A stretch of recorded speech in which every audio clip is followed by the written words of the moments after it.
नृसिंह अवतार भगवान विष्णु के 10 प्रमुख अवतारों में से एक है। यह अवतार वैशाख मास की शुक्ल पक्ष की चतुर्दशी को धरती पर प्रकट हुआ, जब असुर हिरण्यकशिपु के आतंक से सभी देवता और ज्ञानी हताश हो गए थे। भगवान विष्णु ने अपनी शक्तियों से हिरण्याक्ष को पराजित कर पृथ्वी को मुक्त किया था, लेकिन उसका बड़ा भाई हिरण्यकशिपु अपनी विजय के गर्व में चूर हो गया था। उसने अजेय होने का संकल्प लिया और वर्षों तक तप करके ब्रह्मा जी से वरदान प्राप्त किया।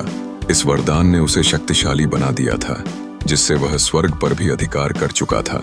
हिरण्यकशिपु का आतंक सभी पर शासन करता था, यहाँ तक कि वह भगवान का नाम सुनकर ही तिलमिला जाता था। उसके 4 पुत्रों में सबसे छोटे प्रहलाद ने अपनी मासूमियत में भगवान की भक्ति को चुना। जब प्रहलाद ने अपने पिता के विरुद्ध जाकर भगवान का प्रचार किया, तो हिरण्यकशिपु ने उसे मारने का आदेश दिया, परंतु प्रहलाद की भक्ति और भक्ति की शक्ति अडिग रही।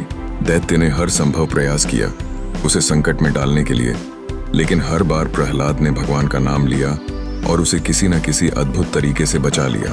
एक दिन हिरण्यकशिपु ने प्रहलाद से पूछा कि उसके अंदर वो कौन शक्ति है जो उसे इतना साहस दे रही है। प्रहलाद ने निश्चय पूर्वक उत्तर दिया कि भगवान हर जगह है, यहाँ तक कि इस खंभे में भी।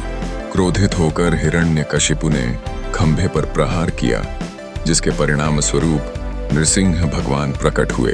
भगवान का क्रोधित रूप देखकर चारों ओर हड़कंप मच गया। नृसिंह आधे मानव और आधे सिंह के रूप में प्रकट हुए और दैत्य से उसका वध किया। इस अवतार की कथा केवल विजय की नहीं है, बल्कि भक्ति और साहस की भी है। प्रहलाद ने यह प्रमाणित किया कि सच्ची भक्ति में ही सच्चा बल होता है।